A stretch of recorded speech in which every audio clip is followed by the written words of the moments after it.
Hello and welcome back. It's good to see you again. This is Michael Williams, founder of the Start Speaking Training Center.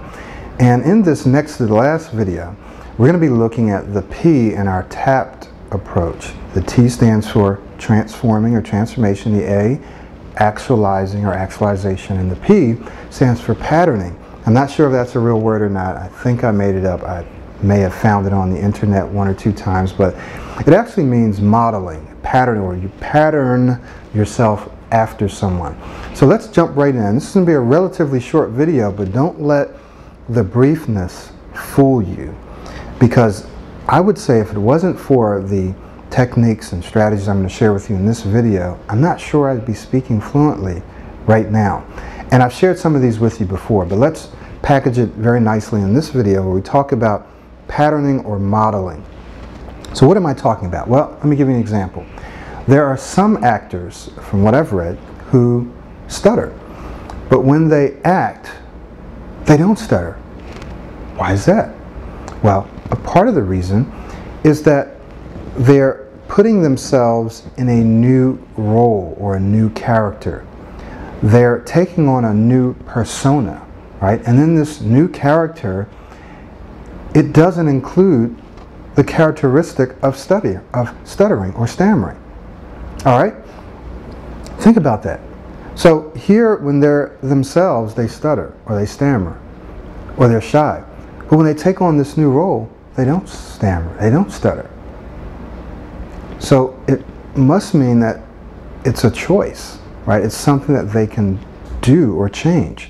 So what I've been teaching you in this program is that, in fact, and not for every person that stutters or stammers, but for many, it is something that you can do something about.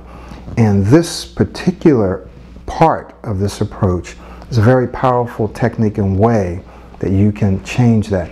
So a part of this patterning or modeling is to find someone or a couple of people that you admire how they speak. You like their style, you like how they move their hands, you like the words they use and how they say their words, you like how they tilt their head, you just like the way they speak. And you model them, right? So you actually see yourself as them when you're speaking. Okay, so it's like you're an actor and you're acting like that person. And when you do that, what you'll find, more than likely, you won't stammer or stutter.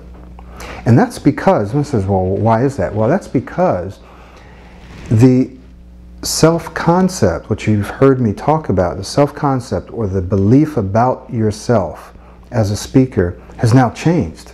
Because now you're not really yourself, you're someone else. You're acting like someone else. And this new persona, this new self-concept doesn't include stuttering.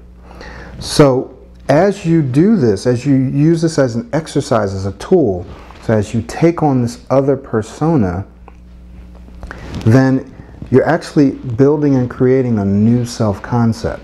Now, initially you may mirror that person. That is, when you speak, you'll look and sound just like that person initially.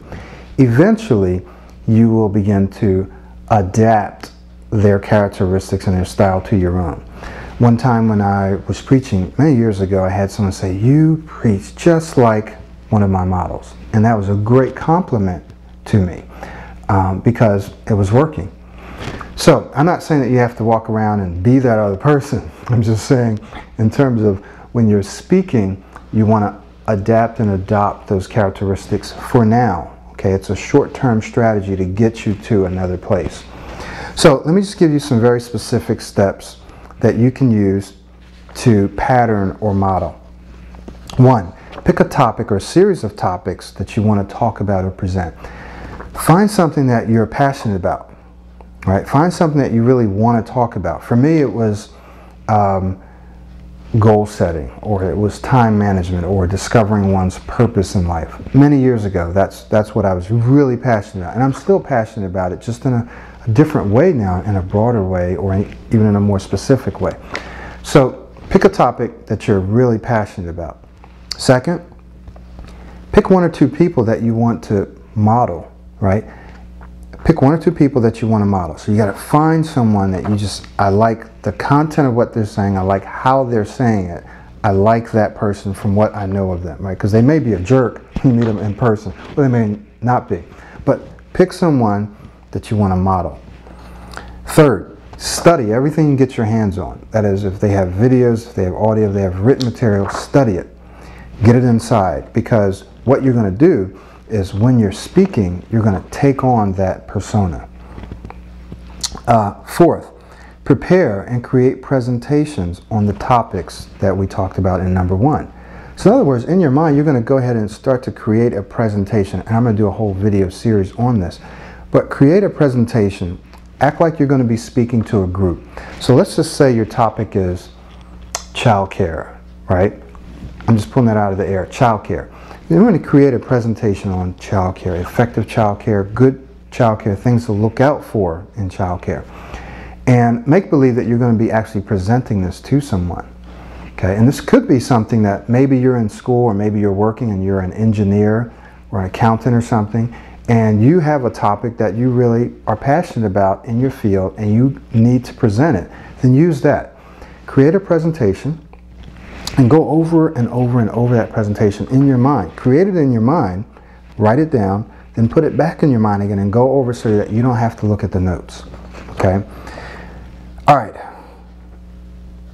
5.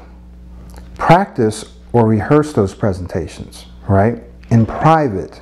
Practice or rehearse them in private. So you've prepared it, you've created it, now you're going to practice it over and over and over and over again until you don't have to use any notes and you're hitting every point. Okay? All right. 6. Present or give those presentations live.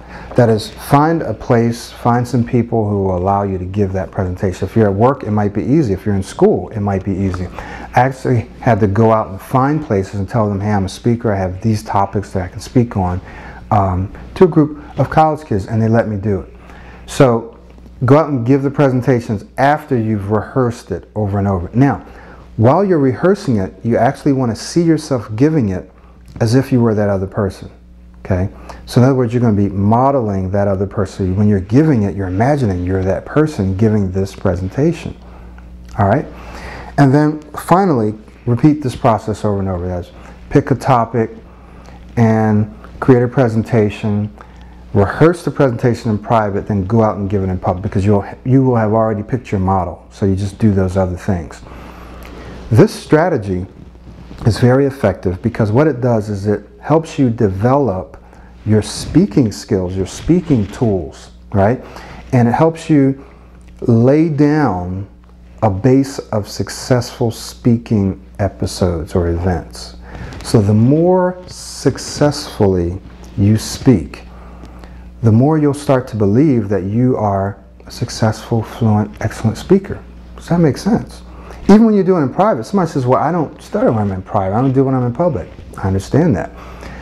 But what we're doing is, in addition to the affirmations, what you're doing is you're creating a situation where when you're by yourself, you're visualizing like you're standing in front of people and you're giving a presentation, and your subconscious mind doesn't know the difference between that and a real speaking situation. And it says, wow, you did that fluently.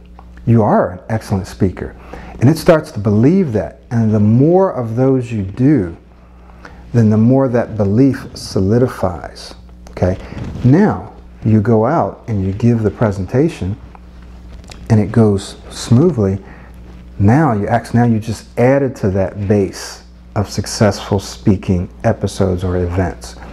If you mess up a little, it's okay. Just keep going. Just keep going. So that's what's so important. Now, let me just throw this in as well. Something called props. Both of my models use props. One who was a preacher, he held the Bible in his hand. I mean, he wasn't a Bible thumper. He just held the Bible in his hand. And the way that he would manipulate and hold it open or put his finger in there to save a space, and I studied that. The other guy used the whiteboard. He would always write on this whiteboard. So I modeled those two things, right? And whenever I held that marker and I had that whiteboard, or if I would be preaching and I had the Bible, then I would feel like I was them. Okay? And it just gave me more confidence, gave me more energy and excitement.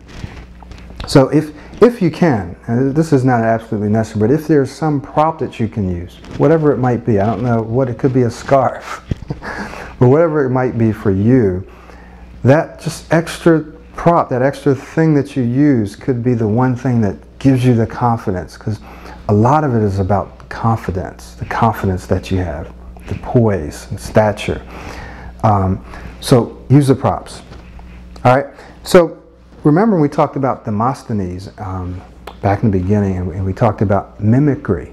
That is, he would mimic other people, he would study other people and mimic them and act like them when he was speaking.